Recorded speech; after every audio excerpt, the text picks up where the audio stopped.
정해진 기한이 다 찼고 정해진 수가 다 찼습니다. 작년 2월 1일 코이노니아 사역은 주님의 명령으로 시작하였습니다. 저는 그 어떤 교회도 만들 생각이 없었고 어떤 사람들과의 모임도 가질 계획이나 생각조차 이전에는 하고 있지 않던 사람 중에 하나였습니다. 그저 주님 안에서 내가 그 주님의 사랑을 만끽하고 누리고 또 주님의 신부된 교회로서 준비되는 데만 초점을 맞췄던 사람입니다. 하지만 주님은 그런 저를 2020년도 개인 사역으로 1년 동안 이끄셨고 1년 동안 한 그 음란의 영과 세상 영과 탐욕의 영과 싸우는 한 성도를 위해서 1년을 올인하게 하셨습니다. 그리고 정확히 거의 1년 되던 그 시점에 그 성도가 돌아갈 수밖에 없는 상황을 만들어서 그리고 그 변화되기 싫어하는 그 두 마음을 품고 하나님 앞에 나오는 것을 역겨워 하심으로 모든 상황을 그렇게 더욱 만드셨고 또 그 성도로 하여금 다시 옛 자리로 돌아가도록 만드셨습니다. 저는 그 성도의 꿈을 이미 그 사역을 개인 사역을 시작하기 몇 달도 되지 않아서 이미 꾸었습니다. 그것이 예언의 어떤 꿈인지는 전혀 알지 못했습니다. 그렇게 믿음으로 선포하면서 함께 싸우기를 다짐하면서 하나님 앞에 거룩한 성전으로 이제 나아가기 위하여 그 피 흘리는 전투를 시작할 때에 주신 꿈이었습니다. 아마 그때부터 두 마음이 계속해서 공존하고 있었기에 주님께서 이미 앞을 보시고 그 꿈을 주신 것 같습니다. 그 사람은 남자였는데도 불구하고 망사옷을 입고 기차를 타고 왔던 곳으로 돌아가는 꿈을 꾸었습니다. 옛 집을 떠나서 나온 사람이었는데 그 가족들하고 함께 있으면 안 되는 사람이었습니다. 가족이 모두 영적인 질병을 앓고 있었고 아버지 같은 경우는 조현병이 있었기 때문에 이 형제와 확실히 구별이 되어야 하는 그런 옛 애굽의 자리였습니다.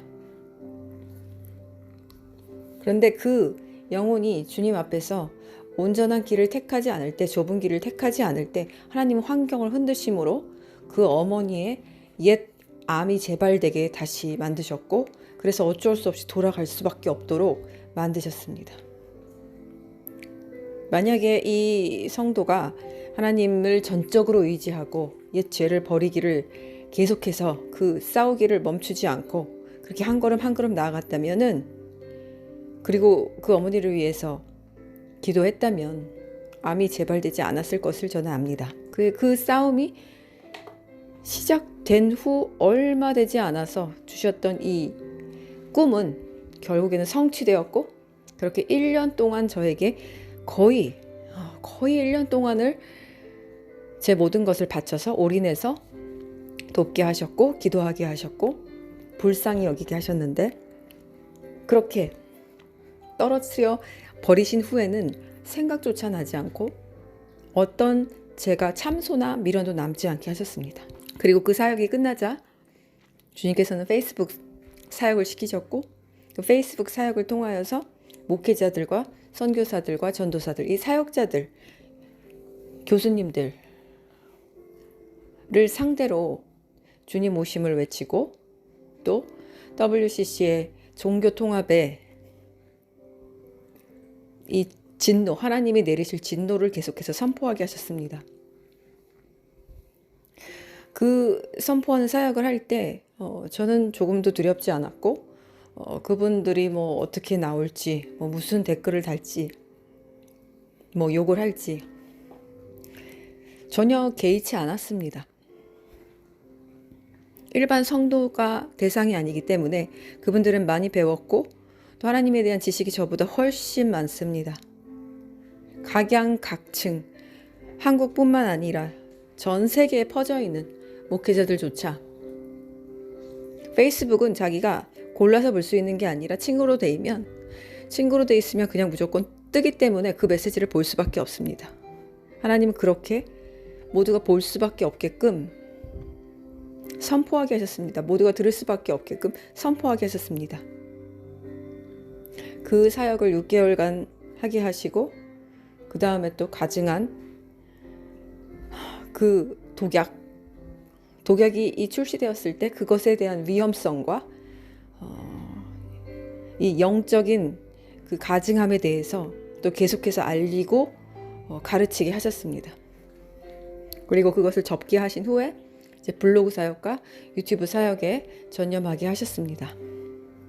그리고 이 코이노니아 사역은 작년 2월 1일에 시작한 사역으로 우선 기도팀을 모으게 하셨고 그렇게 함께 온라인으로 만나서 한 방에서 기도로서 하나 되게 하셨습니다.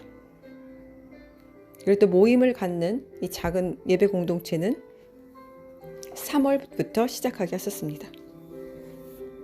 그렇게 2월 1일부터 시작한 이 코이노니아 사역은 주님이 오심을 정말 긴박하고 임박하게 기다리는 깨어있는 이 주님의 자녀들이 성도들이 하나 되어서 주님이 주시는 마음으로 함께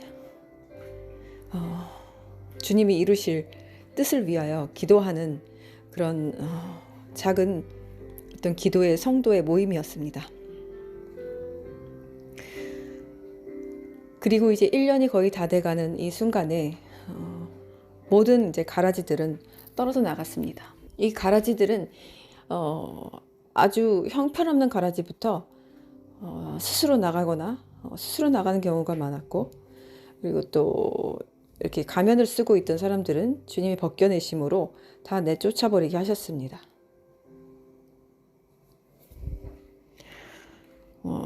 그렇게 조금씩 맑은 물이 되어가고 그때까지 정말 인내하며 참고 기다리고 묵묵히 기도의 자리를 지킨 지금까지 남아있는 이 8명의 기도의 자매들, 이들에게 주님이 칭찬하셨고 정해진 상급이 있다고 하셨습니다. 그리고 정해진 수가 다 찼다고 하셨고, 이 말씀을 주시기 전에 이미 하나님께서는 썩은 것은 잘라내고 생명은 놔두어라 할 때부터 이제 시간이 다 되었음을 알려주셨습니다.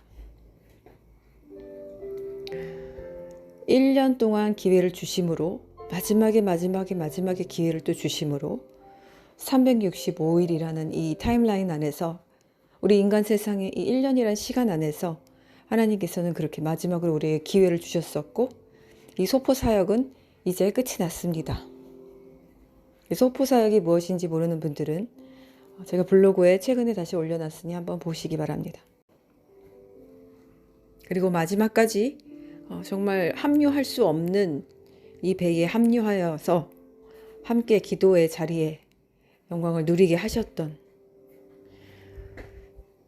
주님 옆으로 오기에 합당치 않았던 그 한 명, 주님의 마지막까지 긍휼을 베푸심으로 함께 갈 기회를 주셨던 그 한 명조차도 마지막에 주님께서 자르게 하셨습니다.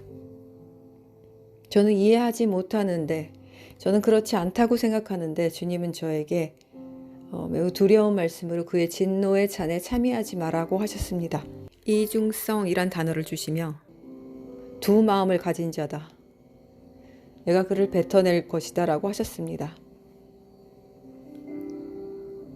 그리고 감사한 것은 저희 지체들 가운데 주님이 같은 영을 부어주셔서 어떤 말씀이 있을 때 그 동일한 어떤 예언적인 꿈을 함께 주심으로 우리들이 그것을 더욱더 확신할 수 있도록 도와주십니다. 그래서 이 한 사람을 마지막으로 정리하게 하심으로 이 3명의 꿈이 모두 성취되었습니다. 모두가 함께 가기를 원했고, 모두가 함께 기도해 주었었고, 그리고 그 꿈이 성취되지 않기를 간절히 바라봤습니다. 저 또한 그 한 꿈은 발설하지 않았었습니다. 왜냐하면 정말 이 성도가 함께 가기를 원했기 때문입니다. 주님 곁으로 도저히 나갈 수 없는 자임에도, 그 자리에 갈 수 없는 자격임에도 마지막 긍휼의 그 끈을 잡고 나오길 바랬기 때문입니다. 하지만 모든 꿈은 성취되었고 하나님의 엄중한 심판 아래 모든 것이 놓여진 것을 느낍니다. 지금은 아주 밤늦은 11시고 이 12시는 종말의 시간인데 이 한 시간이 얼마나의 시간을 의미하는 것인지는 아무도 알지 못합니다. 한 시간이 얼마나 남은 건지는 알지 못합니다.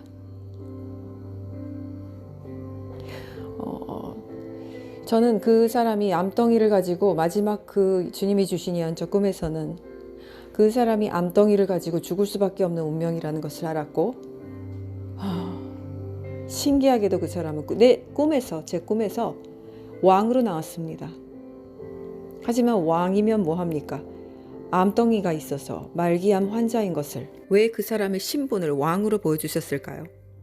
왜냐하면 처음에는 순전하였기 때문입니다.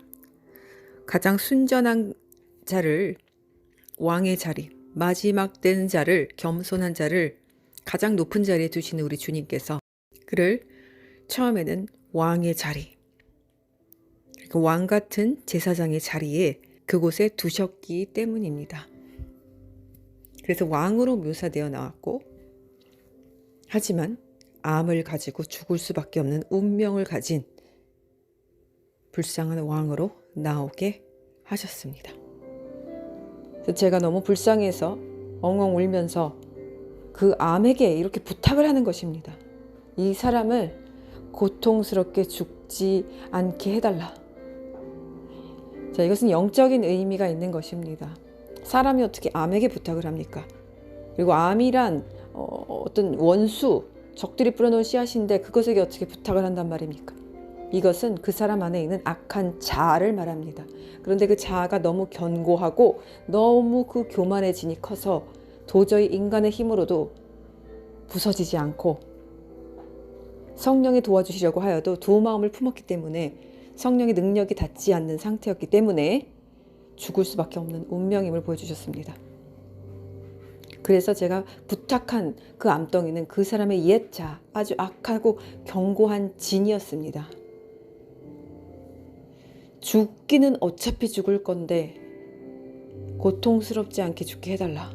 그러니까 암 환자가 말기 때 고통스럽게 항암 치료 받다가 죽기 싫어서 그냥 이렇게 빨리 죽으려고 그냥 먹고 싶은 거 먹고 즐기다가 치료 기간을 늘리지 않고 죽는 사람들이 많지 않습니까? 저는 그 꿈을 꿀 당시에 속고 있는 상태였고 계속해서 보여지는 그런 것들이 두 마음을 품은 상태로 하는 것들이라는 것을 알지 못했습니다.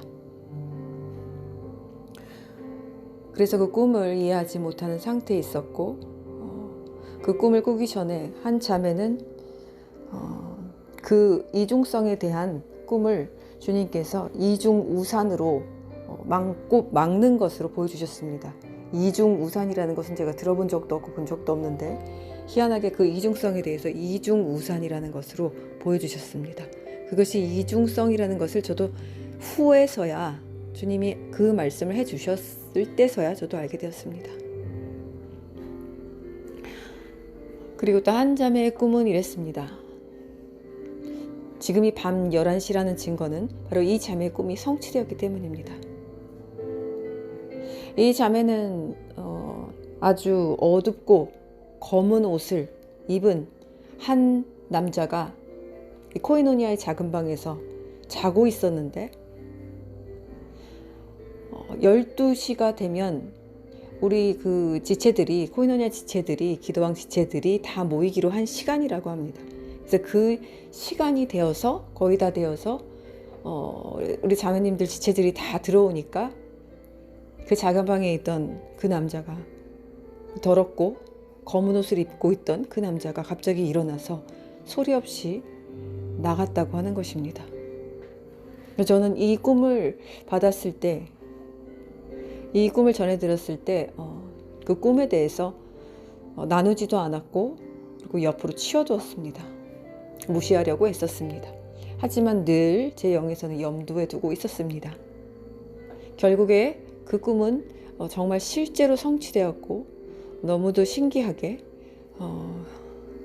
실제로 이 성도는 이 작은 방에서 다른 지체들이 있을 때도 정말 여기서 취침을 한 적이 있습니다. 하지만 그 자매는 그것을 알지 못했던 자매입니다.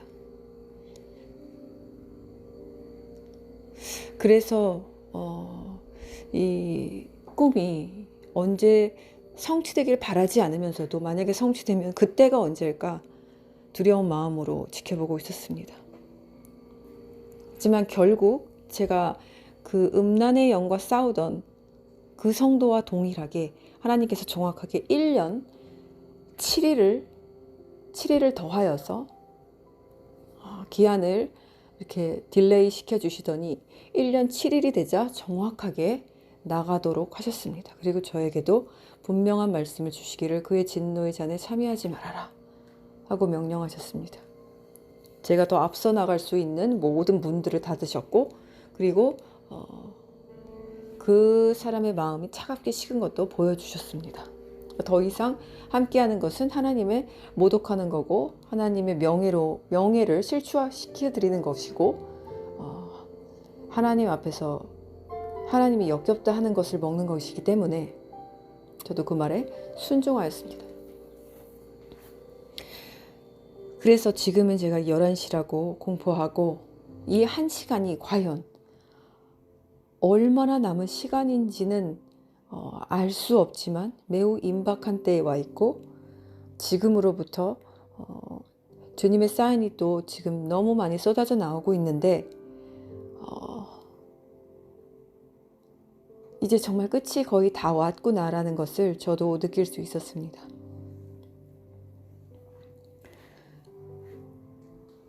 주님은 오늘 저에게 이런 꿈을 주셨습니다. 주님께서 주신 꿈은 제가 미리 생각했거나 그 생각하다 자서 그 꿈을 꾸긴 게 아니라 전혀 생각지 않을 때 전혀 상상치 않은 내용들을 꿈으로 주십니다. 그 마지막 때 일어나는 어떤 그 시대적 꿈에 관해서 얼마 전에 제가 꿨던 것은 제가 그 남겨지는 모습으로 나왔을 때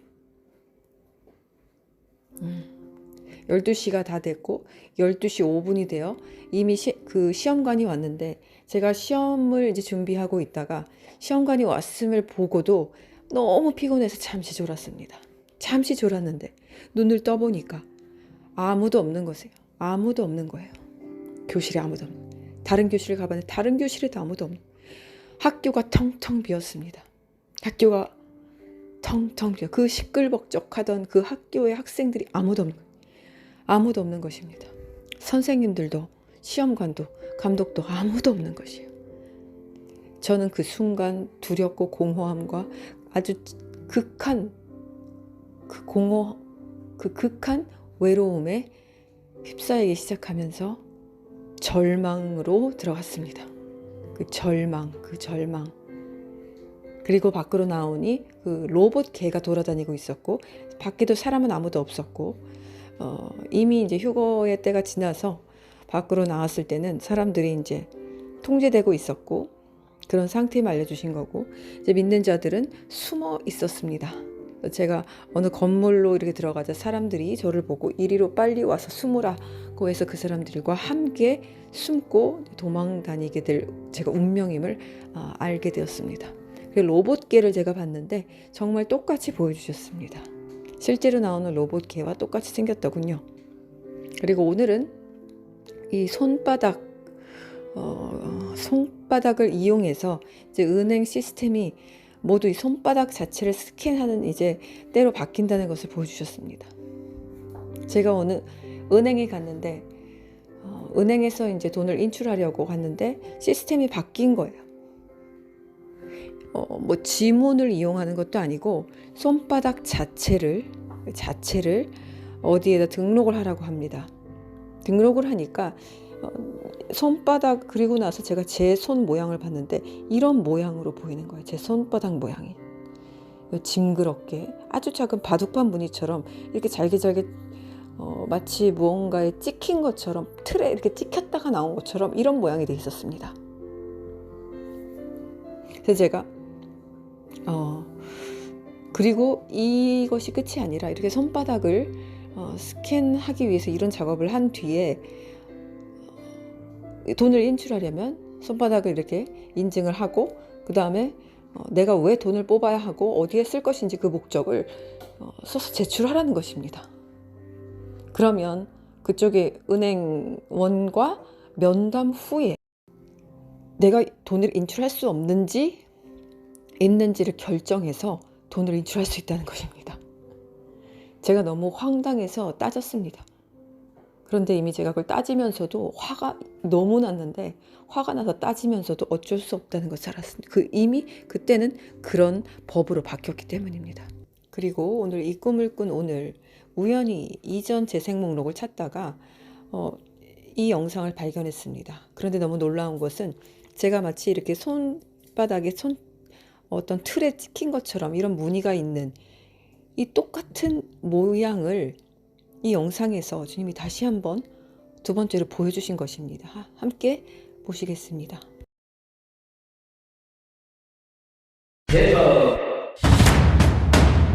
A부터 G까지 모든 걸 판매한다는 온라인 쇼핑몰이자 글로벌 기업인 아마존이 새로운 결제 시스템을 공개했습니다. 밖에서 쇼핑을 하려면 챙겨야 할 것들이 있죠. 현금 또는 카드, 또 요즘은 핸드폰을 통해서도 결제가 가능해졌는데요. 이젠 아무것도 가져갈 필요가 없게 되었습니다. 바로 이 손만 있으면 결제가 가능해졌기 때문이죠.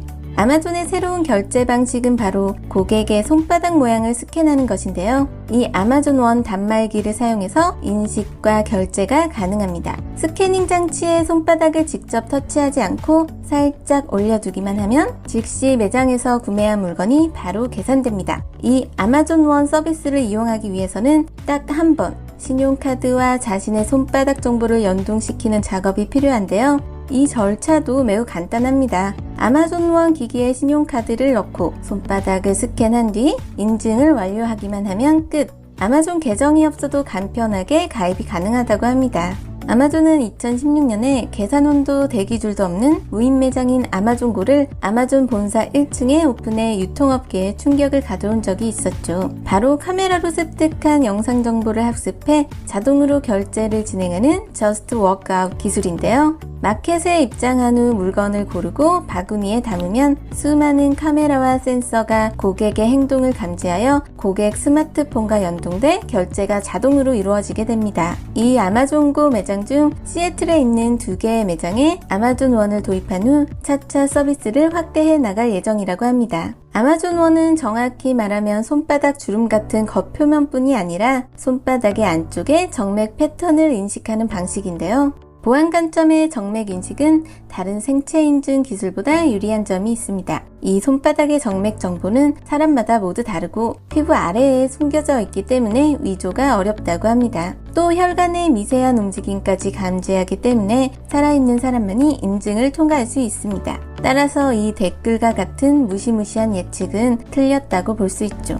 무엇보다 언택트 시대에 최적화된 비접촉식 결제라는 점이 아마존 원의 가장 큰 장점이 아닐까 싶습니다. 이렇게 좋은 기술을 아마존 매장의 결제에만 사용하기에는 아깝죠.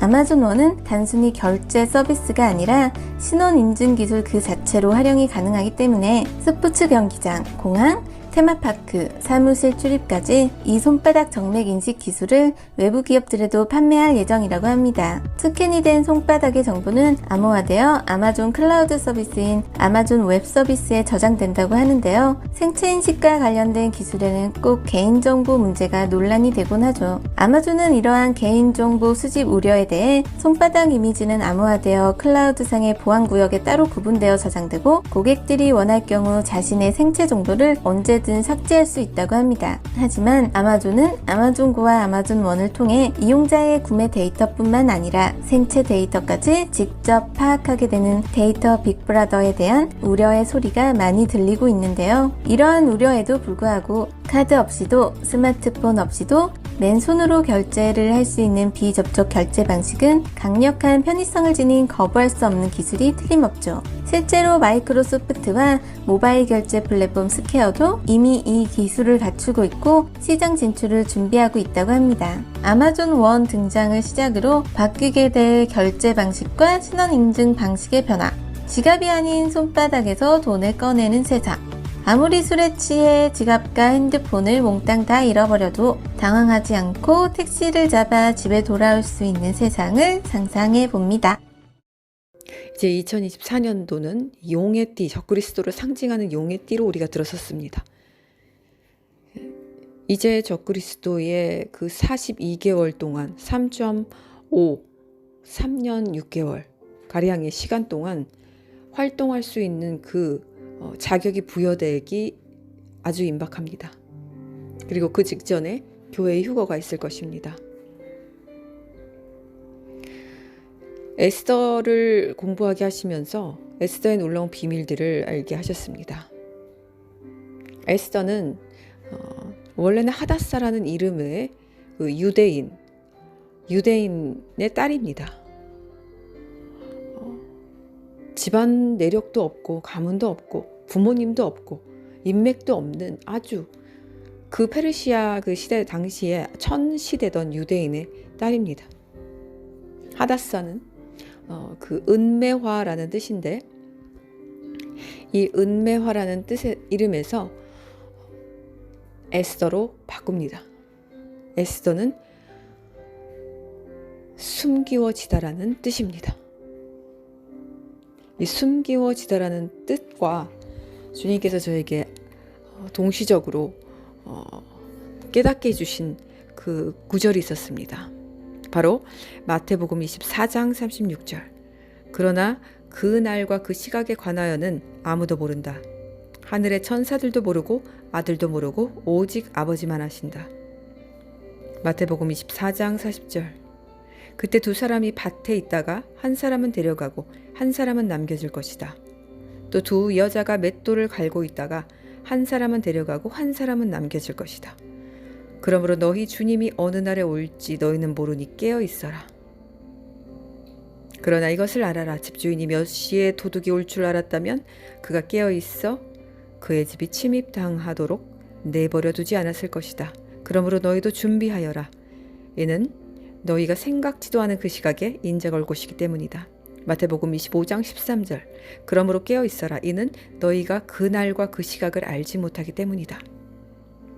두 가지 상반되는 말씀이 함께 이곳에 오버랩되어 있습니다. 하나는 집주인이 몇 시에 올 줄 알고 있어서 준비된 자, 놀라지 않는 자. 그래서 도둑이란 적그리스도의 세력들이죠. 악한 원수들이죠. 7년 대환란을 뜻하죠. 알고 있던 사람들은 준비되어 있어서 도둑이 아닌 우리 주님을 만나서 혼인잔치에 들어가고 또 그날과 그 시각을 전혀 감지도 하지 못하는 이 세상 밖의 사람들은 바로 남겨지게 됩니다.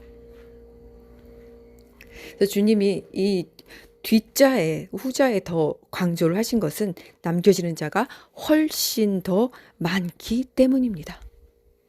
준비된 자가 더 많지 않기 때문에 아무도 그날과 그 시는 알지 못한다고 하셨습니다. 정확한 날은 몰라도 시즌을 아는 사람들은 이미 다 아는 것이나 마찬가지입니다. 그리고 주님의 발자국 소리가 점점 크게 다가오고 있다는 것을 알고 있기 때문에 잠들 수가 없습니다. 이것을 듣지 못하는 자는 목자가 말하기를 내 양은 내 음성을 알아듣는다고 하셨듯이 목자를 주님으로 삼지 않은 사람들입니다. 그래서 이 에스더는 분명한 휴거 교회를 상징합니다. 에스더는 히브리 본어로 에스테르라고 합니다. 에스테르고 에스테르의 이 정말 놀라운 사실인데, 에스테르가 히브리어로 바로 알레프, 사멕, 타브, 레시 이렇게 네 글자로 그려집니다. 알레프와 타브가 동시에 있는 이름입니다. 자, 제 영상 해달별로 그리신 하나님의 사인 모두 보셨다면 이해하실 것입니다. 알레프와 타브는 처음과 마지막, 알파, 오메가, 계시록의 모든 종결점을 뜻하는, 하나님 자신을 뜻하는 그 이름으로 바로 4월 8일 계기 일식으로 하나님이 종결부를 찍으시는 알레프와 타브가 이 전역에, 미국 전역 이방교회를 대표하는 미국 대륙에 그려지면서 하나님께서 주시는 크나큰 마지막 휴거 직전의 사인입니다. 그런데 에스테르가 바로 알레프, 사메크, 타브, 레시로 되어 있다는 사실이 너무너무 놀랍지 않습니까? 이 사멕은 무엇을 뜻합니까? 이 둥근 결혼 반지를 뜻합니다. 여기서 사멕에 대한 설명을 추가하겠습니다. 사멕은 사멕의 디자인은 닫힌 원을 뜻합니다. 원은 시작도 끝도 없기 때문에 무한대를 나타냅니다. 사멕은 하나님의 무한한 빛과 그 무한한 힘을 나타냅니다. 이 원형 측면은 이 룰라브의 모든 요소를 둘러싸고 고정하는 링, 반지와 같은 지지력을 나타냅니다. 또한 결혼 반지와 닮았습니다. 부부는 관계에서 완전한 유대감을 형성하고자 하는 욕구가 강하지만 간헐적으로 헤어짐을 필요로 하는 욕구도 있습니다. 원에는 아무런 구분점이 없으므로 결혼의 여러 가지 다양한 측면이 서로 충돌할 필요가 없습니다. 즉, 원에 방해가 없는 구조 안에서 궁극적으로 함께 묶일 수 있다는 것입니다. 마지막으로 이 반지는 부부가 서로에게 헌신하는 것을 상징합니다. 여자는 추파 아래에서 남편 주위를 7바퀴 도움으로써 그 남편을 향한 변하지 않는 지지를 나타냅니다. 비슷하게 남자의 헌신은 반지를 주는 것으로 상징됩니다. 넘어진 사람을 안아 올릴 때 당신은 그를 지지하고 애워쌉니다. 결혼 반지는 이러한 영향력으로 우리에게 말하고 있습니다. 이 반지는 시작도 없고 끝도 없습니다. 또 높고 낮음도 없습니다. 애워싸는 이 특성은 영원합니다. 그러므로 당신을 향한 나의 헌신 또한 이 관계의 높고 낮음에 관계없이 당신 존재 전체를 감싸며 영원할 것입니다. 이런 뜻으로 반지를 주고받습니다. 우리는 시나이산, 신의 산에서 하나님과 결혼한 유대인들에 대해서도 같은 개념을 발견합니다. 탈무드 3장에 따르면 하나님께서 시나이에서 토라를 주신 것은 우리에게 결혼 반지를 주신 것인 약혼 의식이었다고 합니다. 그때에 우리는 하나님의 법을 따르는 것을 마음에 새겼습니다. 그리고 하나님은 유대인들에게 자약물과 생계를 제공할 의무를 가지셨습니다. 이렇게 예전에 제가 이 사맥을 공부하면서 읽었던 그 토라 사이트예요. 그 토라 사이트에서 똑같은 걸 찾아서 지금 이제 사맥을 다시 한번 공부하면서 읽었던 기억이 나는데, 이러한 놀라운 뜻이 있는 사맥입니다. 결혼 반지, 바로 약혼 의식을 의미하는. 그래서 이 결혼 반지, 실제로 그 유대인들의 그 결혼식장, 그 추파, 그렇게 꾸며진 거 있죠. 추파가 무엇인지 모르시는 분은 한번 찾아보세요. 이 추파 아래에서 그 신랑 주위를 7바퀴 돈다는 것입니다. 이것은 한우카 때 우리가 정말 기대감을 가지고 이렇게 보게 하셨던 그 놀라운 사건이 있었죠. 양들이 도는 사건. 양들이 거의 보름 동안이었나요? 그렇게 이유 없이 그 4번 우리의 양들이 그렇게 계속 돌았었죠. 그 도는 사건. 그리고 또 그때 우리가 제가 또 에녹서를 보면서 또 신기하고 재밌는 것을 발견했죠. 이 노아의 방주 시대에 그 동물들이 이렇게 노아가 데리고 온 것이 아니라 스스로 자기들이 들어왔다고 합니다. 방주 안으로 스스로 들어왔는데 그때 이 동물들이 그 방주 그 주위를 뱅글뱅글 원을 이렇게 그리며 돌았다고 나와 있습니다. 에녹서에 보면. 정말 신기하죠. 그런데 이게 실제로 또 여리고성에서도 또 그런 예가 있죠. 7바퀴 돌았던. 그래서 그곳을 돈다는 것이 이 신부가 그 남편을 향해서 말하는 변하지 않은 지지력, 서포트. 그리고 믿고 신뢰하고 따르겠다는 그 선언이라는 표시라는 상징이라는 것이죠. 그리고 남자의 헌신은 내가 이제 당신에게 커미트먼트 합니다. 이제 헌신합니다의 그 뜻은 반지를 주는 것으로.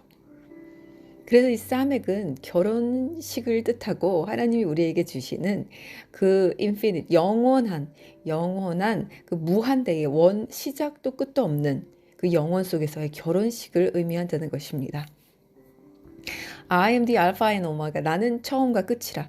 이 처음과 끝은 하지만 끝이 있다는 것이 아니에요. 끝은 제가 그때 그 타부의 설명에서 가르쳐 드렸죠.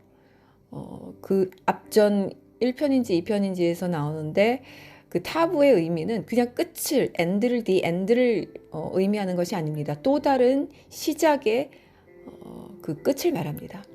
끝은 끝인데 이것이 또다시 반복되는 어떻게 그 영혼으로 들어가는 시작점을 타부라고 합니다. 보이는 세계에선 끝이 있지만 보이지 않는 세계에선 끝이라는 게 없죠. 그래서 I'm the Alpha and Omega. Infinite, 영원한 빛, 그 영원한 무한한 빛, 무한한 힘의 세계, 하나님의 나라로 들어가는 것.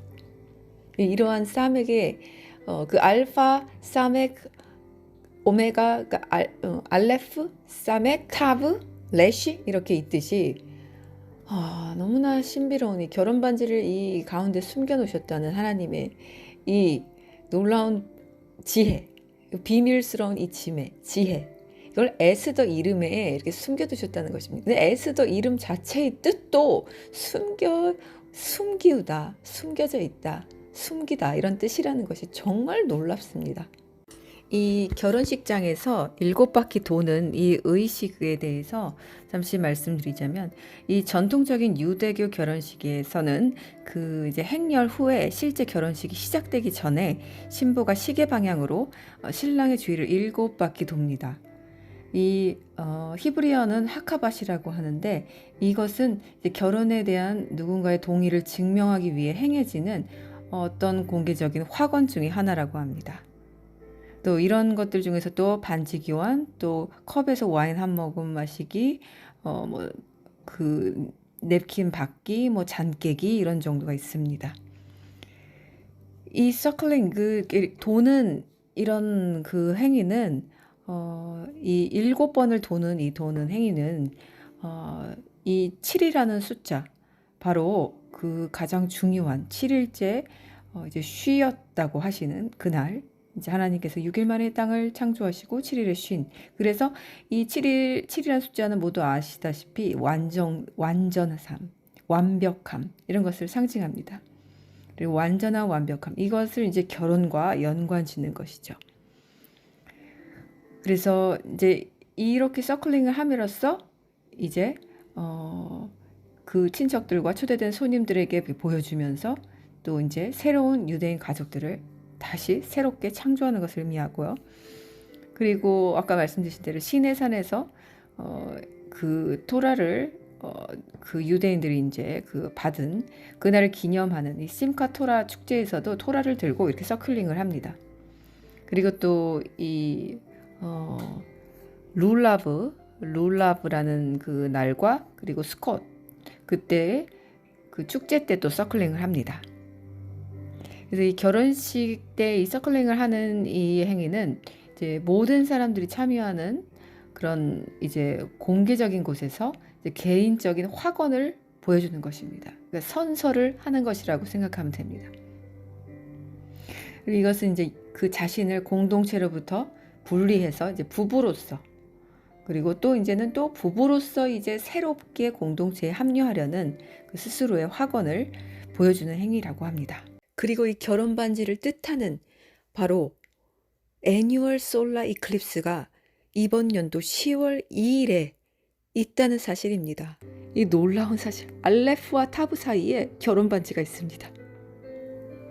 에스테르가 이름이 숨겨지다라는 그 이름에 걸맞도록 주님은 알레프와 타브 처음과 마지막 그 사이에 휴거될 교회를 숨겨두신 것입니다. 바로 결혼 반지로. 에스테르가 휴거될 교회의 모형이라는 것은 그 누구도 부정할 수 없고 모두가 알고 있는 사실입니다. 그래서 항상 불임절이 오면 사람들이 이 하누카처럼 그리고 또 이 장막절처럼 사람들이 너무너무 기대하는 그 절기입니다. 에스테르에서 처음에 보면 그 모시티 왕후가 나옵니다. 첫 번째 왕후의 이름입니다. 원어의 성경에서 이 메시티 왕후가 원래 이미 존재한 상태였습니다. 에스테르가 교회 휴거의 모형이라는 걸 또 더 정확하게 보여주는 이 한 예가 바로 첫 번째 왕후가 이미 지정되는 왕후가 택해졌던 왕후가 있다는 사실입니다. 바로 이는 누구를 뜻합니까? 바로 이스라엘 민족을 뜻합니다.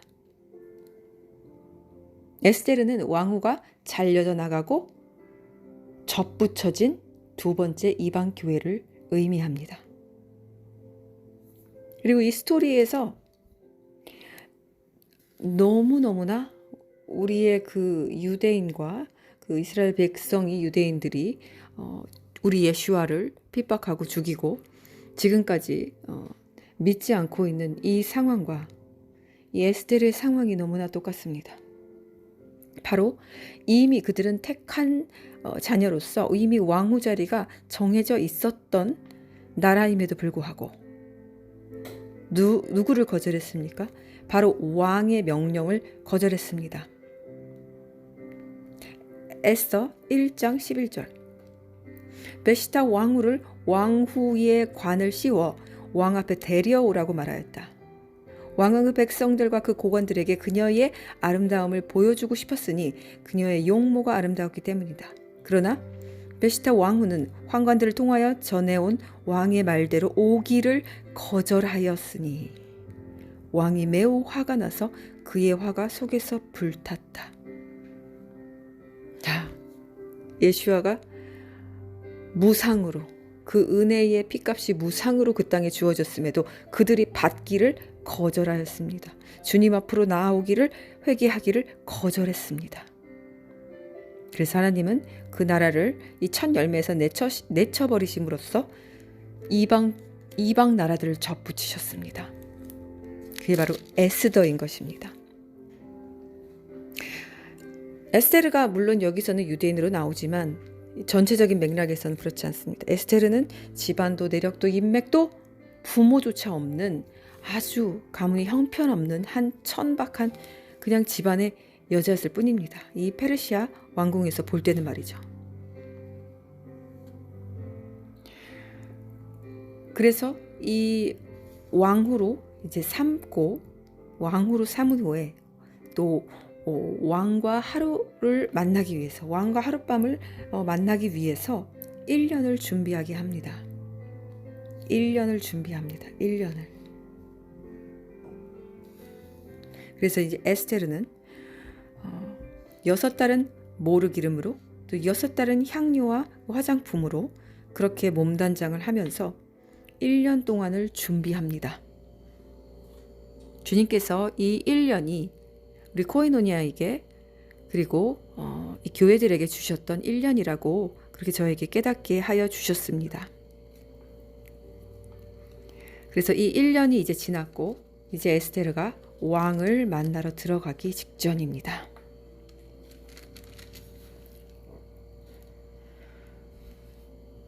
그 뒤에 또 재미있는 내용이 나오죠. 이 왕이 에스테르를 이제 왕후로 삼은 이 아시베로시 왕, 이 아시베로시 왕이 이제 하만을 만나게 되는데 하만은 적그리스도를 상징합니다. 모르드게가 하만에게 무릎 꿇고 절하지 않았으므로 그것에 화가 난 이 모르드게가 이것은 왕의 명령인데 왜 이것을 어기냐고 반박하면서 전 유대인을 몰살하기 위해 계획을 짭니다. 그리고 왕이 이제 그렇게 전하는 이것이 왕께 합당하지 않다. 왕이 정한 법을 행하지 않았으니 그 유대인들을 그냥 두는 것은 왕께 합당하지 않다고 말하면서 이제 그들을 멸하라는 조서를 써달라고 청합니다. 그때 왕이 자기 반지를 손에서 빼어 이 하만에게 줍니다. 그 은이 내게 주어졌으니 그 은으로 내 눈에 좋은 대로 그 민족에게 행하여라. 그래서 이것이 아하시베롯이 왕의 이름으로 쓰고 왕의 반지로 봉인됩니다.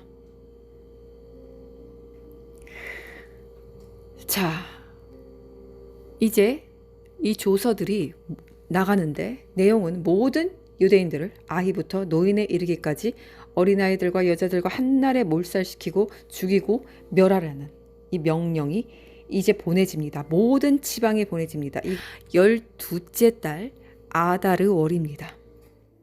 지금은 아다르월에 들어섰습니다.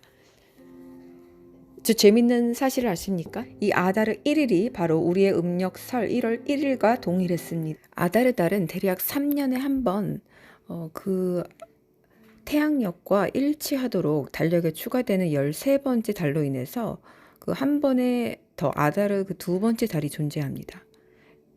이게 3년에 한 번씩 존재한다고 하는데 5782년도가 이렇게 아다르 1, 아다르 2, 아다르 둘째 달까지 있었고 또 올해가 5784 올해가 달력을 보니까 지금 이제 아다르 첫 번째 달에 지금 이제 시작했고요.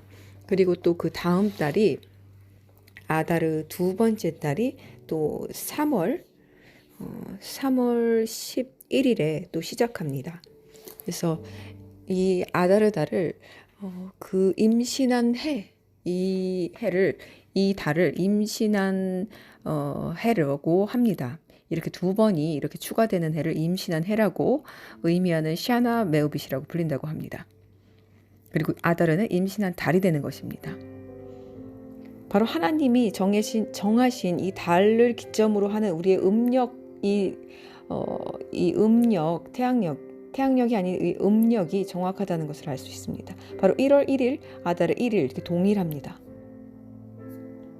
그래서 이 아다르 달에 대해서 조금 말씀드리자면 바로 기쁨은 2배로, 즐거움을 2배로 너무나 기쁜 달이라고 합니다. 이 임신하는 해다, 임신하는 년이다 이렇게 해가지고 유대인의 해의 음력이 태양력과 일치하도록 보장하기 위해서 아다르가 한 달이 더 추가되는 것입니다. 그토록 이들에게는 기쁨을 2배로 누리게 하게끔 만든 달이 아다르 달입니다. 그리고 전통에 따르면 모세는 아다르 7일에 세상을 떠났습니다. 그런데 더 신기한 건 모세가 세상을 떠난 날에 바로 모세가 태어났다는 사실입니다. 모세는 이집트에서 이스라엘 백성을 출애굽시킨 사람입니다. 출애굽이라는 이 사건은 교회의 휴거와 동일한 사건입니다. 그래서 이 아다르 달은 출애굽기 이전 그 유대인들이 이집트에서 보낸 마지막 달이라고 합니다.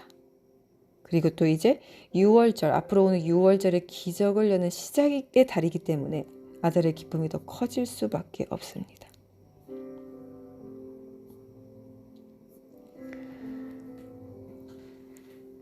자, 이런 뜻이 있는 아다르 달입니다. 기쁨이 커지는 달입니다. 기쁨이 커지는 달. 이 임신을 하는 해라고 하면은 이 여자가 임신을 해서 9달에서 10달 정도를 컨시브하고 배고 이제 아이를 낳게 되겠죠. 그렇게 해서 제가 한 9달, 10달 이렇게 보니까 또 겨울이 오네요. 또 한우카가 이렇게 생각이 납니다. 자, 그날과 그 시는 정확하게 우리가 언젠지 알 수 없지만 지금은 모든 날이 다 유력한 교회 휴거의 날입니다. 임박한 하나님의 마지막 사인이 계속해서 주어지고 있기 때문입니다. 그리고 제가 그 에스더의 이름에서 알렙, 사멕, 타브, 레시, 마지막 레시를 이렇게 좀 치워두고 있었습니다. 그런데 레시가 궁금하더라고요. 그래서 레시에 대해서 또 공부를 했습니다. 그러면서 놀라운 사실을 또 발견했는데 도저히 여기에 끼워 넣기에는 너무 시간이 많이 돼서 듣다가 너무 지쳐버리실 것 같아서 최대한 1시간 안에서 끝내려고 하다 보니까 다음 편에 제가 또 계속해서 알려드리도록 하겠습니다. 제 영상이 이렇게 올라갈 때는 다들 집중을 하셔서 보셔야 돼요. 그래서 강의를 듣는다고 생각하시고 재미난 공부를 한다고 생각하시고 하나님이 알려주시는 것들이기 때문에 우리에게 더욱더 큰 힘과 생명이 됩니다. 시간을 내셔서 보셔야 되고 뭐 설거지를 하든지 뭐 길을 뭐 누구를 만나러 가는 도중에 뭐 정신없는 와중에 이 영상이나 이런 메시지를 들으면 아무런 소용이 없어요. 이게 깊이 공부하듯이 봐야 됩니다. 제 영상은 저도 시간을 들여서 공부하는 거고 공부하고 있고 또 여러분들도 그렇게 들으셔야지만 깊이 인지할 수 있게 됩니다.